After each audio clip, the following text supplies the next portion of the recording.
Good evening साथियों। ज्ञान घर यूट्यूब चैनल में आपका स्वागत है। हम लोग बीपीएससी फेज 3 का प्रैक्टिस सेट विज्ञान का कर रहे हैं और एग्ज़ाम बहुत करीब है। आपकी तैयारी उम्मीद है कि चरम सीमा पे होगी और इस बार आपको सिलेक्शन लेके ही दम लेना है।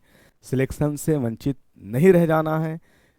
कुछ कारणे, कुछ कमी, कुछ अधूरापन होने की वजह से गत वर्ष जो पिछले जो एग्ज़ाम हुई, गत परीक्षा में आपका चयन नहीं हो सका। उन सारी चीज़ों पे फोकस्ड हो करके, उन सारी चीज़ों पे एक एनालिसिस कर करके आप तैयारी को कर लिए होंगे। तो उम्मीद है कि जिस प्रश्न की वजह से पिछले बार सिलेक्शन न होना हो सका, इस बार सुनिश्चित है कि सिलेक्शन होगा। तो सेट जो है ज्ञान घर यूट्यूब चैनल पे जो जा रहा है सेट, आपके पॉइंट ऑफ एग्ज़ाम के लिए बहुत ही कारगर बेनिफिशियल है।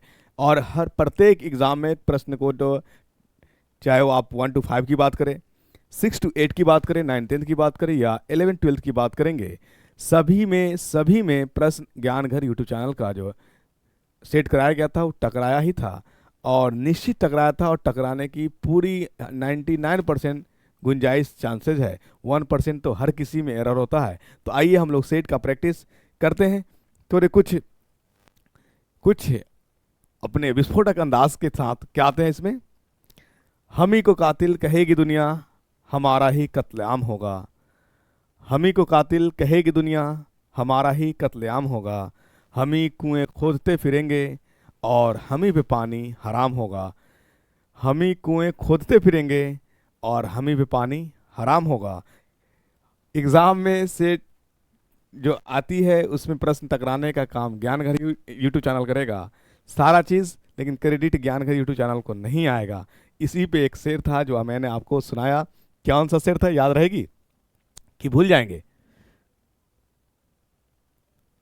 बताएं, चलिए फिर बीच में बताते हैं आपको।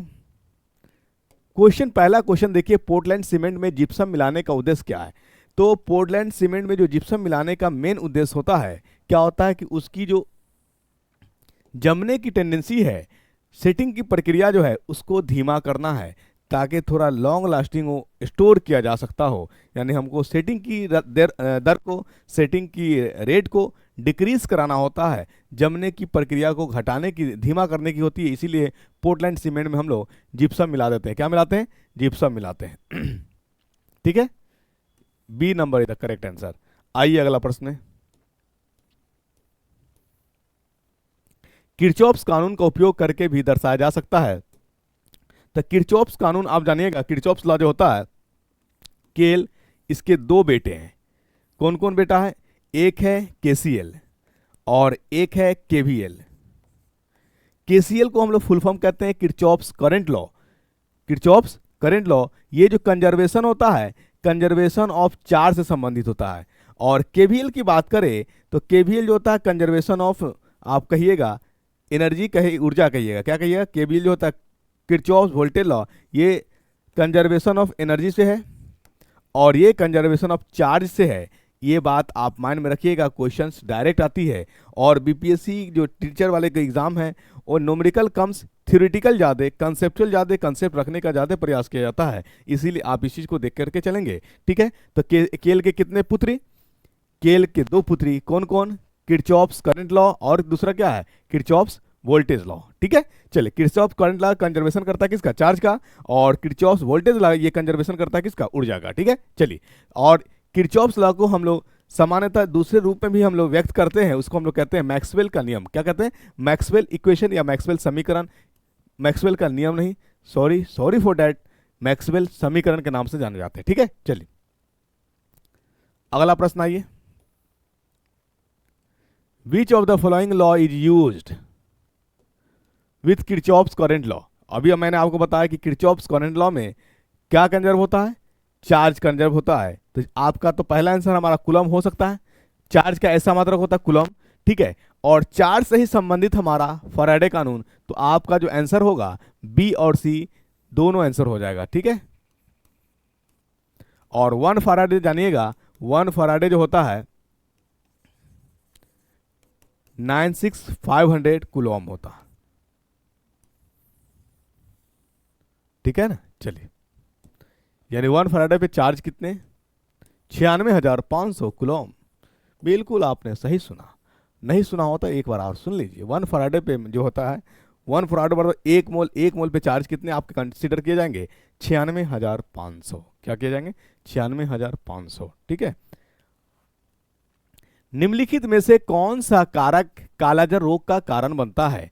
तो कालाजार जो होने वाला है वो लिस्मानिया से होने वाला है, और लिस्मानिया जिससे बिलोंग करती है उसका नाम है प्रोटोजोआ। क्या नाम है?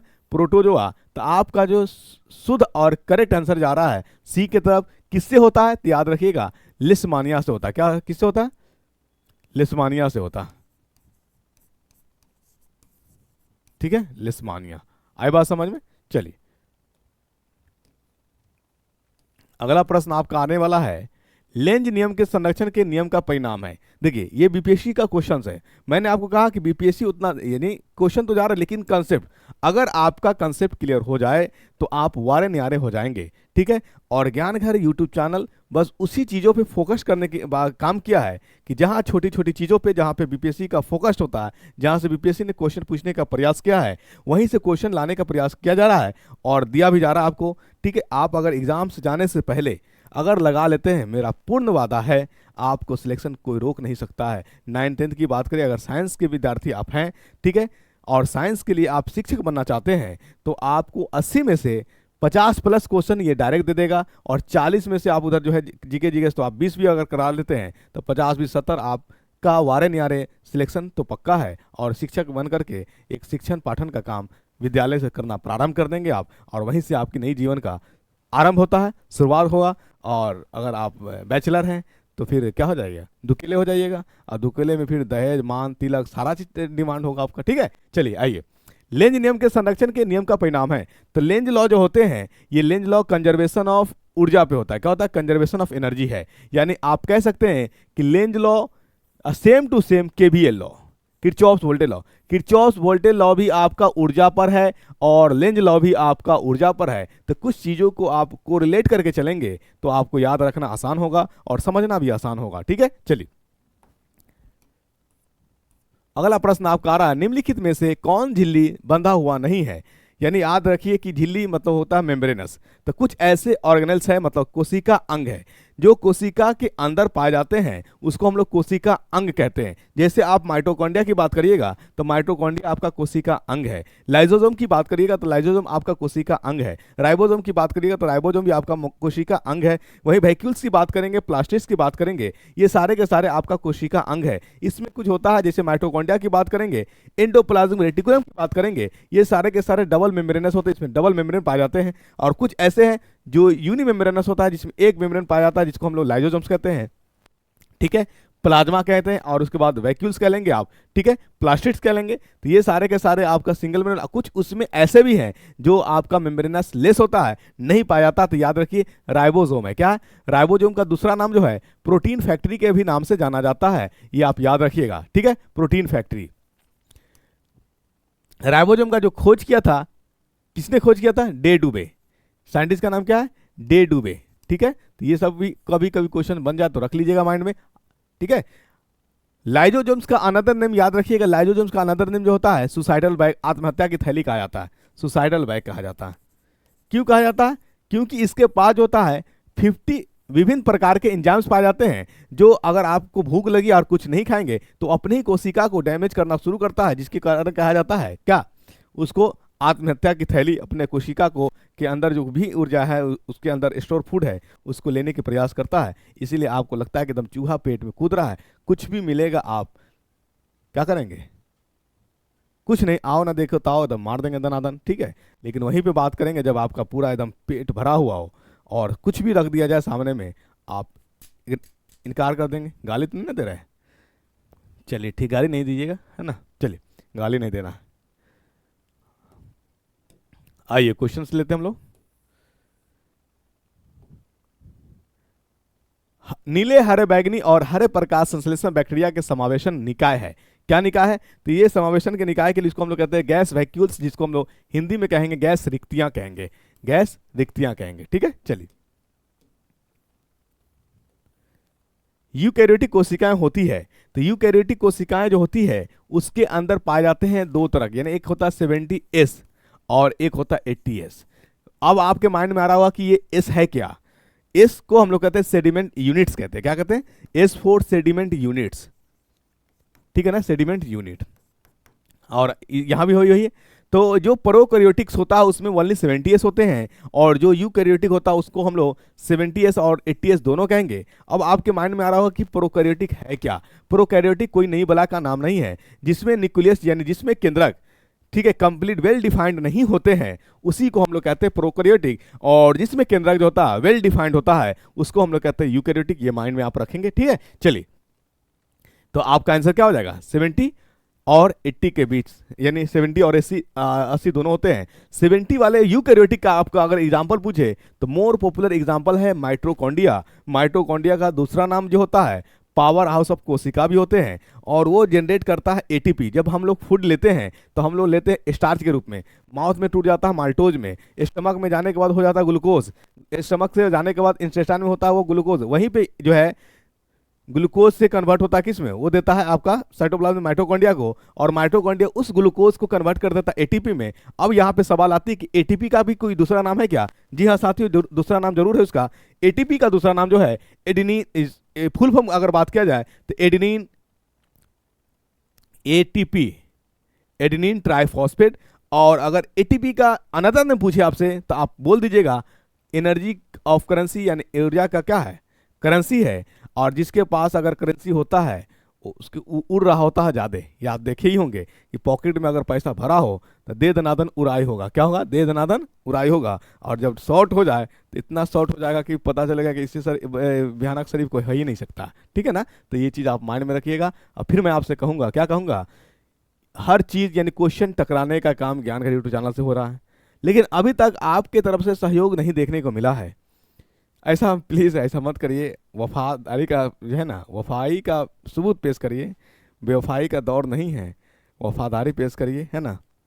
हमने की वफा आपसे और आपने मुझे तोहफा में बेवफाई दिया, तो ऐसा नहीं करिएगा, ठीक है। चलिए आइए, क्वेश्चन है कॉलीफॉर्म बैक्टीरिया किस मानव अंग में पाए जाते हैं? कॉलीफॉर्म बैक्टीरिया जो होता है, यानी आप कहते हैं ई कोलाई, इसीरिशिया कोलाई कहते हैं कॉलीफॉर्म बैक्टीरिया। ये पाए जाने वाला स्मॉल इंटेस्टाइन में, मतलब आंत में पाया जाएगा। इंटेस्टाइन को हिंदी में हम लोग कहते हैं आंत, ठीक है। और स्मॉल लग गया है तो इसका मतलब छोटी आंत। हमने स्मॉल इंटेस्टाइन ही क्यों नाम लिया? लार्ज इंटेस्टाइन भी कह सकते हैं। तो स्मॉल इंटेस्टाइन में ही फूड का डाइजेशन होता है, लार्ज इंटेस्टाइन में फूड का डाइजेशन नहीं होता है। इसलिए जो हमारे ये बैक्टीरिया जो पाए जाएंगे आपका स्मॉल इंटेस्टाइन के तहत पाए जाएंगे, लार्ज इंटेस्टाइन में नहीं पाया जाएगा, ठीक है। चलिए आइए अगला प्रश्न।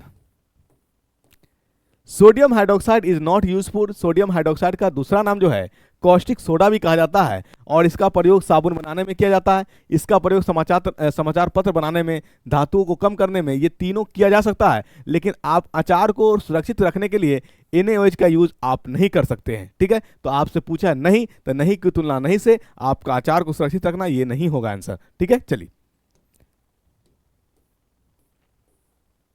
एक पतली तेल फिल्म से परावर्तित सफेद प्रकाश में दिखाई देने वाले रंग किसके कारण होते हैं? तो याद रखिएगा इंटरफ्रेंस, हस्तक्षेप के कारण होते हैं। तो आंसर आपका क्या हो जाएगा? B number. अगला क्वेश्चन, एलर्जी के विरुद्ध उत्पादित होने वाले सबसे प्रचुर मात्रा में एंटीबॉडीज है। तो आप याद रखिएगा IgE A number is the correct answer. ये एंटीबॉडीज और ये सब पार्ट क्या है, आपके एंटीबॉडीज कितना स्ट्रांग होगा ये डिपेंड करता है आपका WBC पे। यानी आपका जो फॉरेन फाइटर जो आपके पास ब्लड सेल्स है वो आपका WBC है, वो आपको एंटीबॉडीज कितना एनर्जेटिक प्रोवाइड कर रहा है।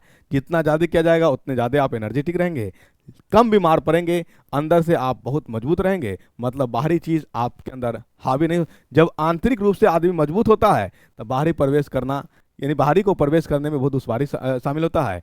अगर इंटरनली जो है विस्फोट हो जाए और इंटरनली अगर बिखरे हों तो बाहरी तुरंत अटैक करेगा। यही वजह हुआ था भारत जब गुलाम की तरफ गए तो सब अपने ही लोग, यानी जितने भी शासक थे सब अपने में विखंडन, और अंग्रेजों ने उस पर हावी मारा और आकर के क्या हो गया कि भारत को अपने चंगुल में ले लिया, ठीक है। फिर इसमें फिर क्रांतिकारी आए, और क्रांतिकारी आने के बाद फिर एक बात भारत जो है आज़ाद देश के रूप में उभरा और एक विकसित देश के रूप में भी जाना गया, ठीक है। तो ये याद रखिएगा आप, ये माइंड में रखिएगा। आइए क्वेश्चंस। मैचिंग करना है। चिकनगुनिया, चिकनगुनिया किससे होता है तो याद रखिएगा एडिस एजिप्टी से ही होता है, यानी ये आपको मॉस्किटो से ही होने वाला है। वुपिंग कफ, ये वुपिंग कफ जो है बैक्टीरिया से होने वाला बीमारी है। इंसेफ्लाइटिस जो है ये क्यूलेक्स से होने वाला बीमारी है। और काला जरा मैंने आपको बताया लिस्मानिया मतलब प्रोटोजोआ से होने वाला बीमारी है। अगर यहीं पे मैं बात इसको नंबर दो 1 2 3 4 और इसको कह दो ABCD, ठीक है, तो हमारा ए का आंसर हो जाएगा ए, बी का आंसर हो जाएगा, दो का आंसर क्या हो जाएगा, 2 का आंसर हो जाएगा आपका सी, 3 का आंसर हो जाएगा बी और 4 का आंसर हो जाएगा आपका डी। तो कुछ इस प्रकार सीरीज बन सकते हैं, ठीक है, आंसर हो सकता है। आइए अगला प्रश्न में आते हैं। निम्नलिखित में से कौन सा कथन सही है, तो निम्नलिखित में से कौन सा कथन सही है। चुंबकीय प्रवाह एक वेक्टर मात्रा है, ये गलत है। स्केलर मात्रा। चुंबकीय क्षेत्र रेखाएं दिलचस्प हो सकती है, दिलचस्प कहने का मतलब नहीं, कभी भी ओवरलैप नहीं होगा, ठीक है। किसी भी बंद सतह के माध्यम से शुद्ध चुंबकीय प्रवाह शून्य है, ये आपका सही है, ठीक है, क्लोज वाला में। चलिए आइए अगला प्रश्न। अर्धचालक का तापमान बढ़ाने पर उसकी प्रतिरोधकता, तो अर्धचालक का तापमान जब बढ़ाइएगा तो उसकी रेजिस्टिविटी प्रतिरोधकता जो होगा वो घटेगा, यानी अर्धचालक की प्रतिरोधकता जो होती है, अर्धचालक की प्रतिरोधकता व्युत्क्रमानुपाती होती है। व्युत्क्रमानुपाती है किसका, ताप का।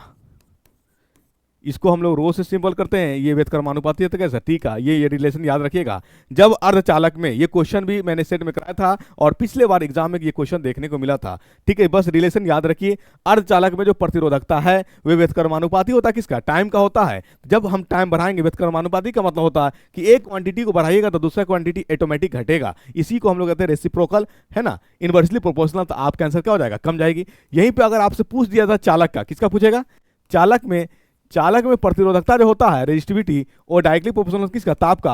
अगर आप ताप बढ़ाइएगा, ठीक है, तो प्रतिरोधकता बढ़ेगा किस में, चालक में, कंडक्टर में। और चालक में इसका जस्ट उल्टा ही रखिएगा माइंड में आप। अगला प्रश्न आपका है, निम्नलिखित में से किस नियम का प्रयोग किरचॉफ्स करंट लॉ के साथ किया जाता है। तो याद रखिए, इसको हम लोग कहते हैं, अभी मैंने आपको बताया कूलॉम्स लॉ, यानी किरचॉफ्स करंट लॉ जो है ये चार्ज से संबंधित है, कंजर्वेशन ऑफ चार्ज, तो कूलॉम कानून हो जाएगा। और यहाँ पे फैराडे भी है आपका, चार्ज से ही संबंधित है, तो बी और सी दोनों आंसर हो जाएंगे, ठीक है। चलिए अगला क्वेश्चन है, इनमें से एक आवश्यक अमीनो एसिड है। हमारे पास 20 अमीनो एसिड्स है। अगर आपसे पूछे टोटल हमारे शरीर के अंदर कितने अमीनो एसिड्स है, तो याद रखिएगा 20, जिसमें से अति आवश्यक 9 है, ठीक है, और अनावश्यक 11 है, जिसके इतना नहीं जरूरत। ये जो अनावश्यक है, ठीक है, ये अनावश्यक हमारा शरीर निर्माण कर लेता है, लेकिन जो हमारे इसेंशियल है, इस इसेंशियल एमिनो एसिड्स का फॉर्मेशन मेरा शरीर नहीं करता है, इसका मेंटेन हम आउटी सोर्स से लेते हैं, बाहरी से लेते हैं, ठीक है। यही कमी जब हो जाती है तो लैक ऑफ वीकनेस मतलब मसल्स का डेवलपमेंट नहीं हो पाता है, जिसके कारण वो व्यक्ति क्या रहता है, कितना भी खाता है, कितना भी खा ले, वो पतला ही रहता है। तो वजह यही है, क्योंकि ये एसेंशियल एमिनो एसिड्स का फॉर्मेशन हमारा शरीर नहीं करता है, इसको हम लोग को बाहर से लेना पड़ता है। और 11 जो है ये हमारा शरीर के अंदर निर्माण होता है, ठीक है। कुल कितने एमिनो एसिड्स है, 20, और हमारे लिए अति आवश्यक जो एमिनो एसिड्स है वो ल्यूसीन है, आपका B number is the correct answer, ठीक है। चलिए आइए अगला प्रश्न में आते हैं। निम्नलिखित में से कौन सा आनुवंशिक रूप से संशोधित फसल पौधा है। आनुवंशिक जेनेटिकली मॉडिफाइड जो प्लांट्स है आप क्या, ये सुनहरा चावल, कौन है, सुनहरा चावल। सुनहरा चावल में कौन सा विटामिन पाया जाता है, विटामिन, बोलिए, कमेंट करके जरूर बताइएगा, क्योंकि सारे क्वेश्चंस कराए गए हैं, सारे के सारे अति महत्वपूर्ण, सारे के सारे बहुत महत्वपूर्ण हैं। फिर मैं यहाँ पे आपसे कहने से बिल्कुल आपसे एकदम वंचित नहीं रहना पाऊंगा। क्या है, हम ही को कातिल कहेगी दुनिया, मेरा ही कत्ले आम होगा, हम ही जमाने में कुएं खोदते फिरेंगे और हम ही पे पानी हराम होगा। इतनी धारदार, इतनी जबरदस्त कंसेप्ट आपको बताया गया। एक एक क्वेश्चन आपको इंपॉर्टेंट क्वेश्चन है, यदि आप ईमानदारी से देख रहे हैं और सुन रहे हैं, और जो क्वेश्चन को मैं कह रहा हूं कि कमेंट करके बताइए, क्वेश्चन एग्जाम में जरूर देखने को मिलेगा, इसलिए आप जो है हताश निराश नहीं होना है, ठीक है। और वो वाला इस शेर को जस्ट अपोजिट कर दीजिए जो मैंने आपसे कहा, क्या कहा, हम ही को कातिल कहेगी दुनिया, हमारा ही कत्लेआम होगा, हम ही ज़माने में कुएं खोदते फिरेंगे और हम ही पे पानी हराम होगा, मतलब कुआं भी खोदे हम ही और उस कुएं से पानी पीने पे हम ही को हराम करार दिया जाएगा। मतलब इस पानी का इस्तेमाल सिलेक्शन के लिए क्वेश्चन का मॉड्यूल तैयार किया जाए, ऐसा क्वेश्चन जो एग्जाम में डायरेक्ट आए और फिर क्रेडिट ना मिले तो बहुत अफसोस और दर्द होगा ना। आप भी जानते हैं, समझ रहे हैं, इसलिए वफाई का सबूत पेश हो, बेवफाई ना हो, ठीक है। चलिए आइए अगला प्रश्न आते हैं। निम्नलिखित में से किस लेंस का उपयोग करके मानव आंख में मायोपिया को ठीक किया जा सकता है? तो मायोपिया को ठीक करने के लिए आपको लेना पड़ेगा अवतल लेंस, अवतल लेंस लेना पड़ेगा, कनकेव लेंस, ठीक है। चलिए आइए अगला प्रश्न में आते हैं। बेकिंग सोडा है, तो बेकिंग सोडा का जो फॉर्मूला होता है NaSCO3 सोडियम बाइकार्बोनेट, ये आंसर आपका B number is the correct answer. चलिए अगला प्रश्न में आते हैं हम लोग। ये क्वेश्चंस आपके हो गए कंप्लीट, यानी आपका जो आज का साइंस का जो सेशन था, प्रैक्टिस सेट 8 है। आप लगातार प्रैक्टिस करते रहिए, ज्ञान घर यूट्यूब चैनल से आप बने रहें। जहां तक होगा बेहतर कंटेंट देने का प्रयास किया जाएगा, बेहतर से बेहतर क्वेश्चन देने का काम किया जाएगा, जिससे आपका सिलेक्शन में अहम भूमिका निभा सके। तो ज्ञान घर यूट्यूब चैनल में से जुड़े रहने के लिए आपको बहुत बहुत आभार प्रकट करता हूँ। बहुत बहुत धन्यवाद। जय हिंद साथियों, जहाँ भी रहिए खुश रहिए, मगन में रहिए और तैयारी का फुल आनंद लीजिए, एंजॉय कीजिए। Thank you so much.